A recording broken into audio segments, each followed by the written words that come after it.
Sorry y'all, out here at work today in the woods. Most of you probably know it already, but maybe some of the newer folks don't. But anyway, starting off, I appreciate everybody watching, everybody subscribing, all the new followers I got the last couple of days. The channel has really grown a whole lot in my opinion, for me, and I really appreciate that. I hope everybody enjoys it here and can get something out of it. Anyway, disclaimer up front, this is going to be a Christian video, Christian views, whatever you want to call it. So, you know, if that's not your thing, that's cool, but just gonna let everybody up front know. So anyway, I was just running the cutter here, and I felt like God was speaking to me, so I just had to stop for a minute and hop on here and talk to y'all. Anyway, you ever have those moments where you're just doing whatever, you know, at work or riding in a car or whatever, and it just feels like that the Spirit is talking to you, you know, giving you something, a word from God? Anyway, I'm not a preacher. I may be in training to be, but I'm not one. I'm not a Bible scholar. I'm not any of those things. I try to teach Sunday school every now and then, which I ain't real good at that, but we're working on it. But anyway, I'm not perfect or anything, but hopefully each day I'm getting closer. But as I was running the cutter here a little while ago, it seemed like God was, you know, talking to me. The Spirit brings things to your mind. A lot of times I'll kind of be like preaching a sermon to myself in my head, if that makes any sense to y'all. And I've done that. I've had that happen, you know, ever since I was probably about 15 or 16. Stuff would just come to me. A lot of times I end up forgetting it, you know, in an hour or something, but sometimes it'll happen.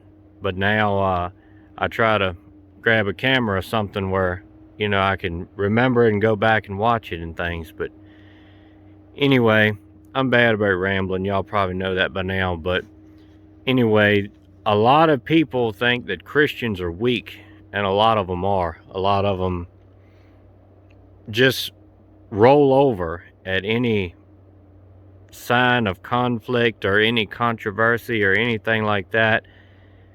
We don't stand up for God anymore. We let, you know, get steamrolled with everything that is going on in the world now, with the agendas, with pushing the LGBT, all that kind of stuff.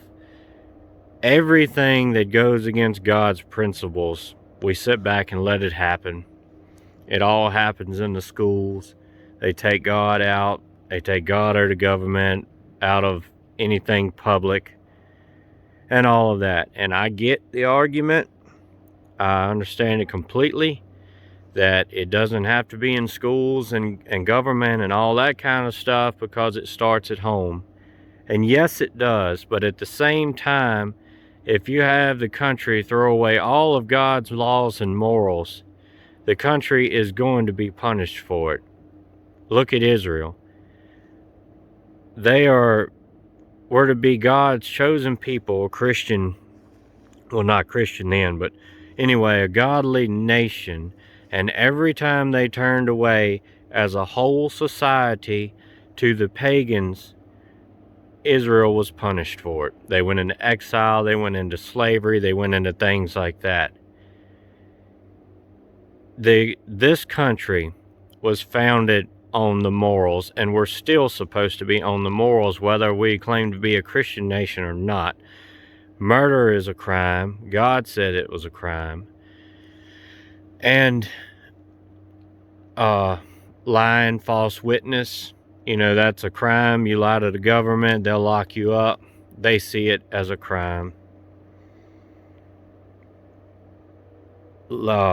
Stealing is one of God's commands, thou shalt not steal.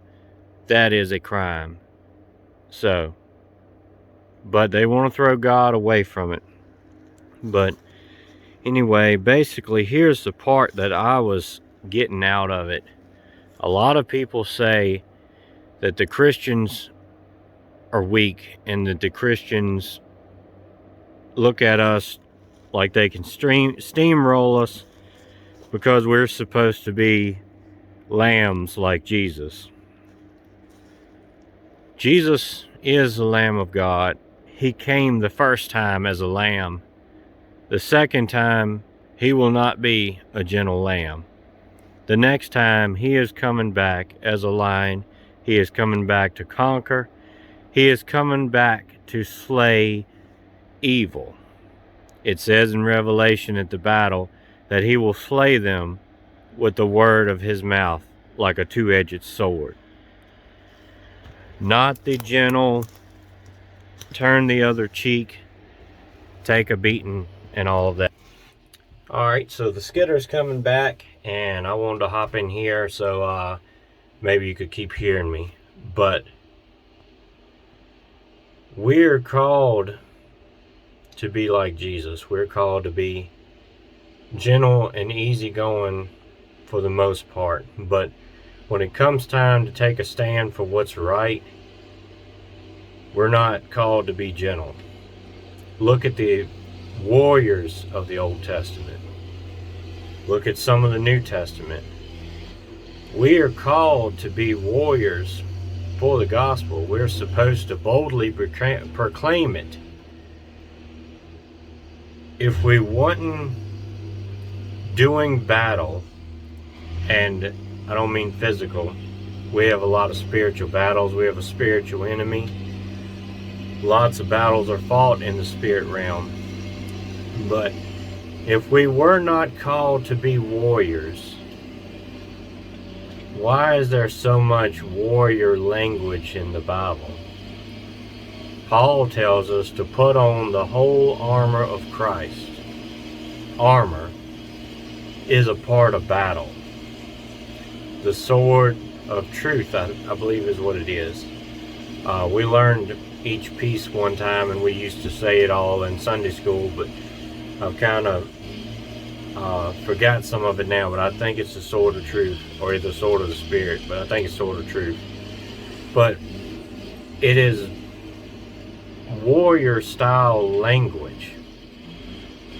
It says we wrestle not against flesh and blood, but against the principalities and the wickedness of the air. Wrestling is a warrior type of thing.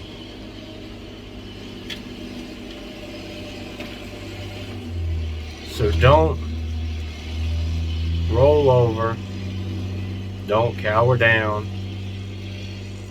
before all of these people that are trying to take away God from everything and trying to do away with everything that has to do with God. I'm not saying, be violent or anything like that, but I'm saying don't just sit down and take it. You have to stand up and be strong and call sin, sin. When it's not right, it's not right, we have to speak against it. I forgot the exact verse, but it's in Ezekiel. It says, have I not made you a watchman over the house of Israel? And I can't remember all of that verse, but it's what we call our Sunday school group the Watchmen, and we've got that verse on t-shirts and stuff for the group. But it says, have I not made you a watchman over the house of Israel? And paraphrasing, to stand up and call sin, sin, and to warn people. And it says, if you don't warn them, because you know the right way, and you need to stand up for it and warn people, but if you don't warn them, then their blood is required at your hands. That's a big responsibility, and that's not just on teachers and preachers. That's on every Christian. Everybody proclaiming to be a Christian. That's on all of us. It's one thing that our preachers say at church. It is the head preacher there now. His dad used to say it, I believe, if I got it right. Whatever you allow in your door, you got to live with. And there's a whole lot of truth to that. And his wife is a really cool, really great person. A really fiery old lady. But she's on my buddy Orville's channel, some Blondie Gregory. But she says, if you do what they did, you're going to get what they got. And there's a lot of truth in that too. So, anyway, I know I ramble a lot. I don't have everything prepared like a lot of people do with different notes and all the exact quotes and stuff lined up. A lot of times mine just comes straight out of my mind or straight out of my heart, whatever you want to call it. And I try to get on here and I talk to y'all the same way I talk to someone in person. I mean, I come from the country, and that's just how I talk. That's how most of us talk out here. I don't use a lot of fancy words and different things like that. But anyway, if you're still here, I appreciate you watching. I hope everybody has enjoyed it. I hope you get something out of it. I hope if you are a Christian, maybe it encourages you, strengthens you some, and you get some benefit out of it. Maybe if you're not a Christian, maybe I can deliver the word in some kind of way that resonates with you. Something that, because I deal in a lot of practical things. And I find God in a lot of the simple things. Like on my farm, when I'm out there working the land or dealing with the animals. I mean, when I was out there, you know, the other night, feeding the bottle calf, it was just one of the prettiest skies that I've ever seen. Huge full moon up in the sky. Everything was, you know, light enough you didn't need a flashlight. And I've seen a lot of times out there right before it gets dark, it'll be some of the prettiest sunsets you've ever seen, where it has that pink look to it and stuff in the background. I find God a lot in nature. And if you really dive into it, like the scientific stuff and all that on dirt, you know, soil, everything that's in soil, everything that works together to create life,